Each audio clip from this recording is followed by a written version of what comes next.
Hello everyone, welcome to Shetty's vlogs.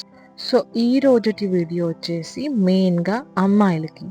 ఈ రోజుల్లో చిన్న చిన్న పిల్లలకి వైట్ హెయిర్ వస్తుంది కదా, సో న్యాచురల్గా అది బ్లాక్ హెయిర్గా ఎలా మార్చాలో ఈ వీడియోలో చూద్దాం.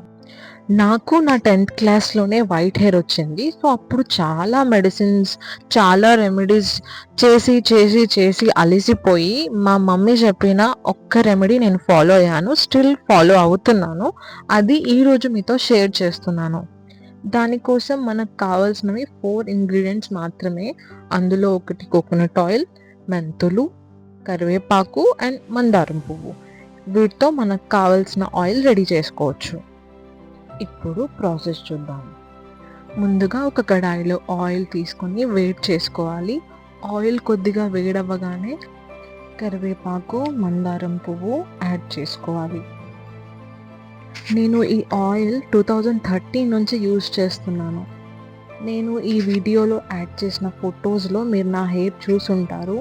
చాలా హెల్దీగా, బ్లాక్గా, చాలా ఎక్కువ వాల్యూమ్ ఉంటుంది. నా 10th క్లాస్లో నా తలలో 20% ఆఫ్ హెయిర్ వైట్ అయిపోయి ఉండే, బట్ ఇప్పుడు నాకు వైట్ హెయిర్ అసలు లేదు. ఇప్పుడు మెంతులు యాడ్ చేసుకొని లైట్ బ్రౌన్ కలర్ వచ్చేంత వరకు వేయించుకోవాలి. ఒక్కసారి ట్రై చేసి చూడండి. వీక్లీ థ్రైస్ పెట్టుకుంటే సరిపోతుంది. మీరు తలస్నానం చేసే ముందు నైట్ అప్లై చేసుకొని ఓవర్ నైట్ ఉంచేసుకుంటే సరిపోతుంది.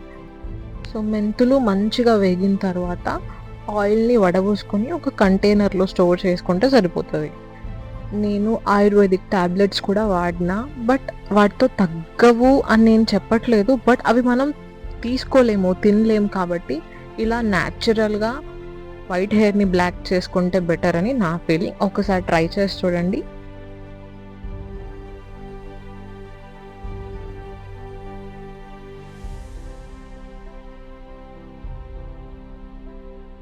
ఇలా స్టోర్ చేసుకొని మీకు ఎప్పుడు కావాలంటే అప్పుడు యూజ్ చేసుకోవచ్చు. Thank you for watching.